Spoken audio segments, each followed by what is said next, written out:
Oh my God. I gotta take my socks off. Ooh, it's hot in here. Oh, mama.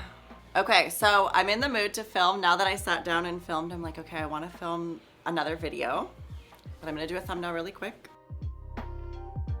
All right. Hi guys, I'm Marley Silva and welcome back to my YouTube channel, our YouTube channel.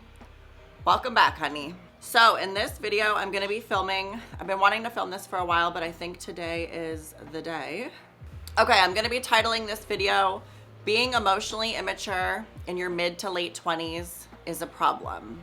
So this is such an important video for me to film because over the last probably week and a half, 2 weeks, I've started to get a lot of downloads from the universe and just from my interactions with people, women, men, and just people alike, where I feel like it's something that I want to address and talk about and share my experience and share my knowledge with you guys to hopefully help some of you guys or really just have a conversation if you can relate in any way. So, you know, being emotionally immature in your late 20s. So I'll start it off basically talking about in reference to relationships because this has been the biggest heavy hitter point of conversation I've been having. So I have a really good friend. He's from Kansas City and he's extremely successful as a lawyer, super successful. You know, a lot of people in this story and I guess conversation are very successful because the people that I surround myself with are hardworking, high achieving, and always strive to be the best version of themselves. Even if you're not perfect, even if you don't make $1 million, even if you're not at the highest point of success that you want to be, as long as you show actionable efforts in that direction, I will support you in my life. So we had a conversation, I think it was like not last night, but the night before, where he had called me and he said, hey Marley, you know, I really like this girl. But he couldn't frame it in a way of like understanding the relationship. He was framing it in reference to his own life. And I think a lot of men, women, they put their career and they put everything in their lives ahead of relationships. And I think when you do that, yes, you're very successful. Yes, you're very potentially isolated. Yes, you know, are able to achieve all of the things you want to achieve. But, you know, life is about love. Life is about connection. Life is about experience. Life is about the relationships that make you want to be better and that bring so much solace and peace to your life. And, you know, he was saying, like, she wasn't perfect in the situation either, but he was coming from a point of like, you know, he didn't know how to put work in a box and put a relationship in a box and bring it together. He doesn't know how to connect it into one thing. And I think when you're emotionally immature, you tend to think very one-sided and focused and single goal, single goal, single goal.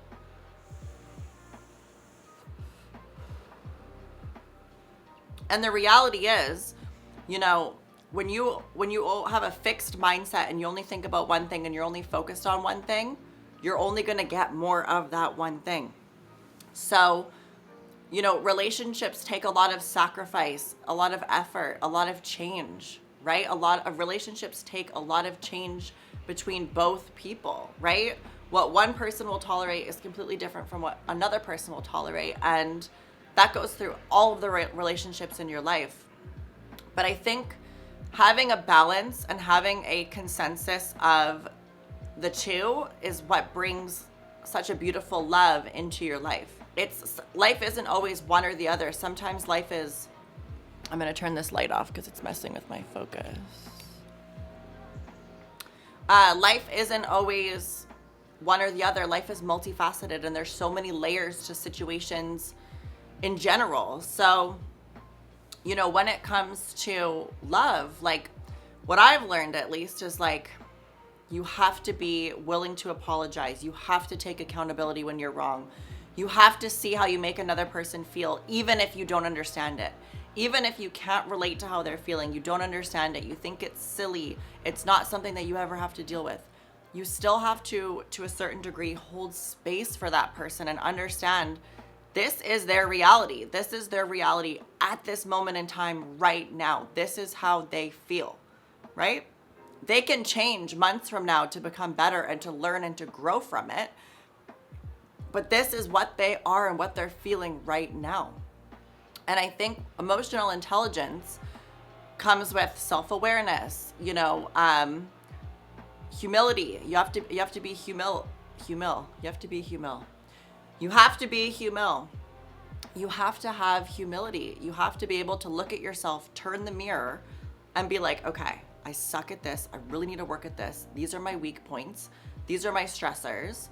And how can I manage that in my own life and my own reference of time to another person? And, I think of my parents, for an example. They were able to start their careers, build a family, build their careers and their families, they were doing all of it all at once, all the time. And nowadays, I think it's normalized to have that swipe culture and have, flings and situationships. Fucking, why are situationships even a thing? And I think it's because the bar has become so low for accountability and regulation and standards that a majority of people allow that into their life unopposed to a real, genuine, raw connection or connections. And, if there's something that I've learned, it's you cannot bring past trauma into a relationship. But that also goes with if someone does trust you and they are opening up to you, to not use that against them or to not do that back to them, right? After they tell you something that hurt them, don't go and do it to them, But, we all have to work. We all have to get up every day and be great. We all have to put one foot in front of the other every single day. But the question is, are you self-aware enough and can you multitask enough to have work, to have relationships, to put energy into another person? And if you can say yes, you can build off of that, right? Okay, now I need to become malleable. I might need to change myself to a certain degree to be in this specific relationship.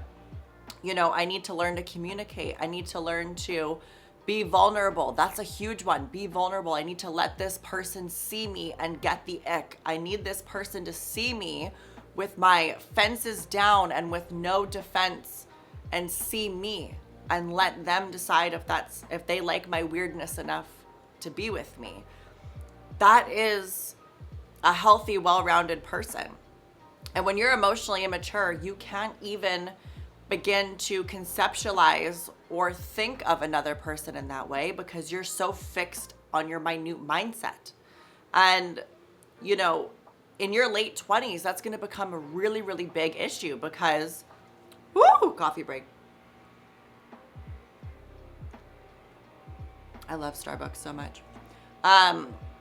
Because your 20s are meant for making mistakes, experiencing things, living your life, sleeping with everyone, losing every job you've had, losing friends, losing family, going through pain, being broke, being not broke. Like, your 20s are meant to shape you so that when you reach the end of your 20s and you're going into your 30s, you have a secure, firm point of contact and a solid foundation to start from.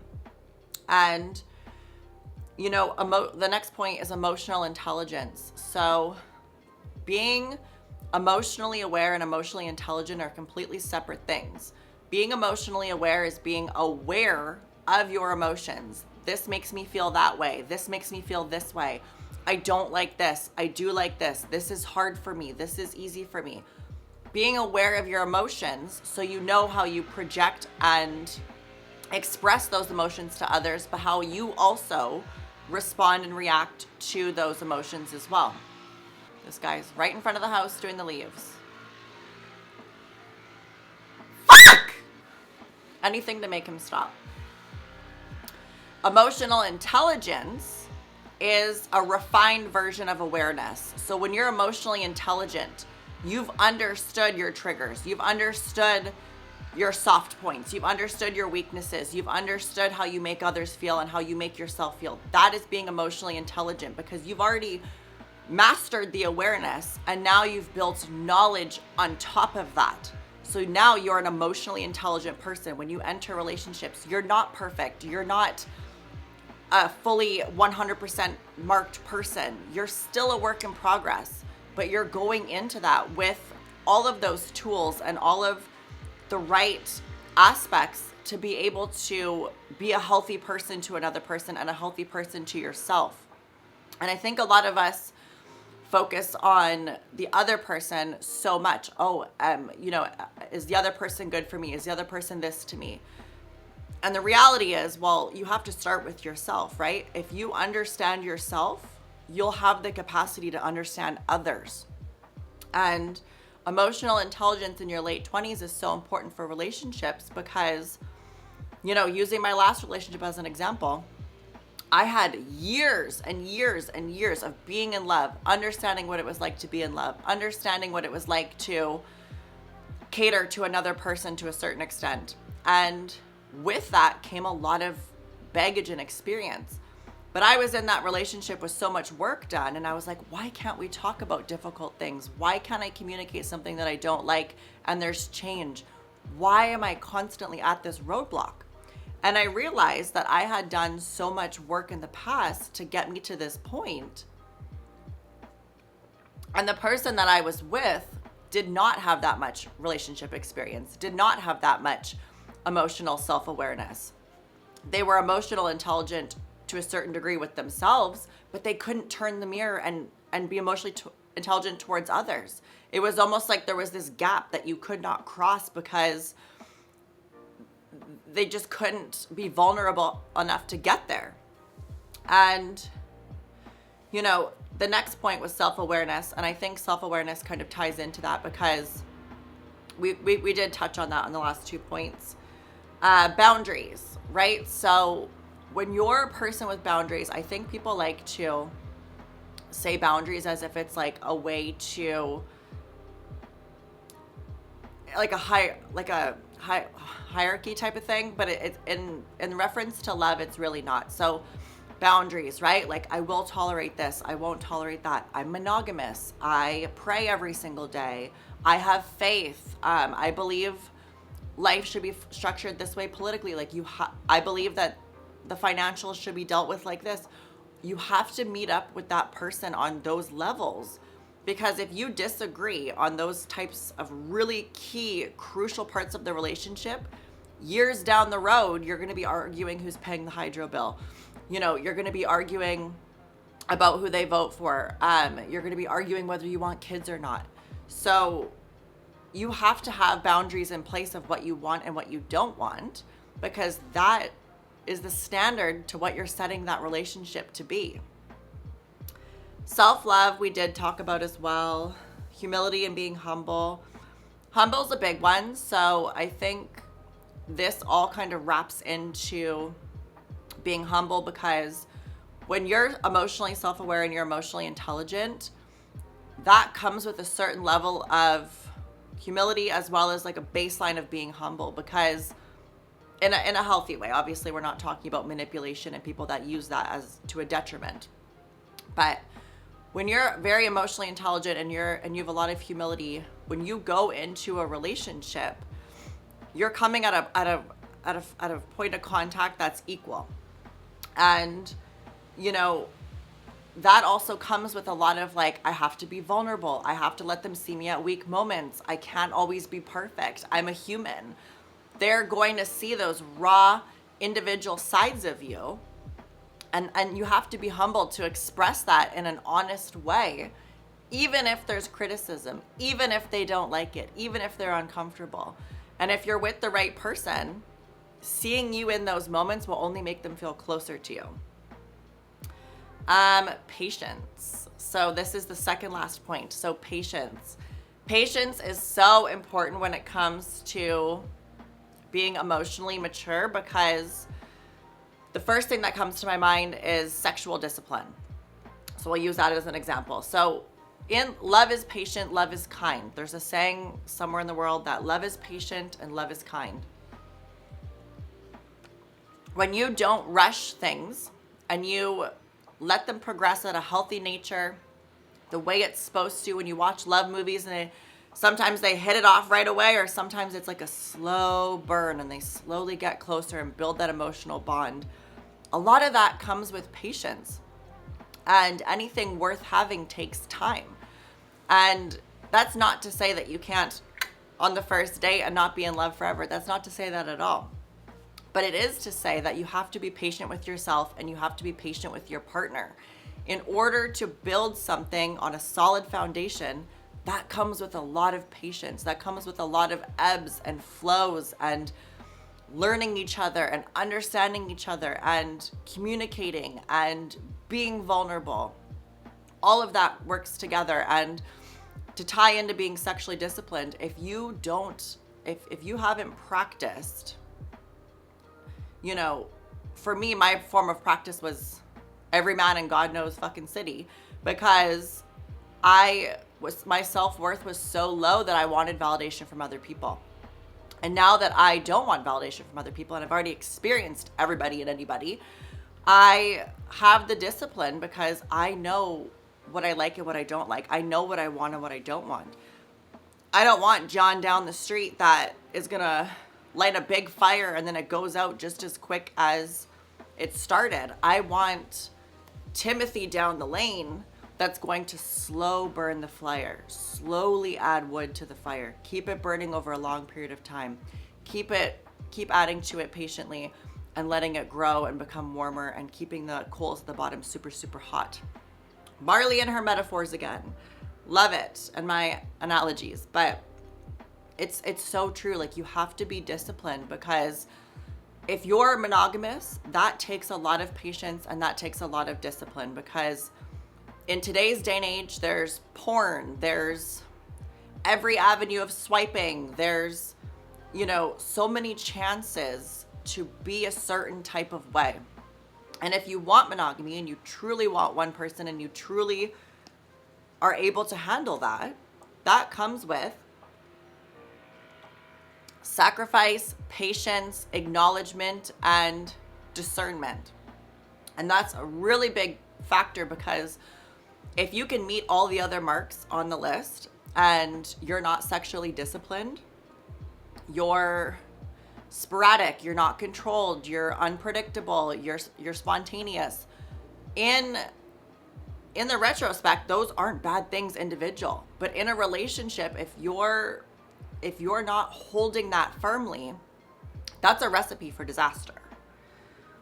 The last point was life is bigger than your career. We kind of touched on that in the beginning, but it's true. Like, your career is a very big part of your life. It's probably one of the biggest things going on in people's day-to-day, of course, but it's not your entire life, right? You still have to have time to step back, sit with yourself, deal with other aspects of your life besides the day-to-day at work. And relationships are a part of that.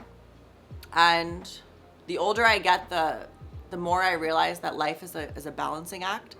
Every single day you're putting out a different fire and you're balancing the spinning plates while everything, and trying not to drop a plate and break things.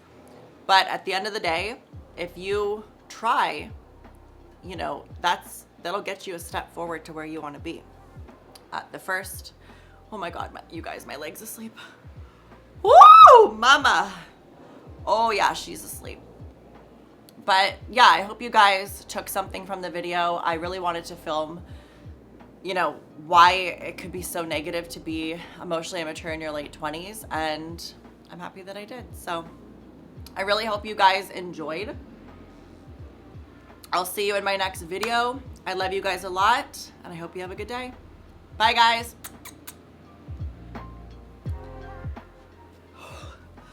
Oh, mama.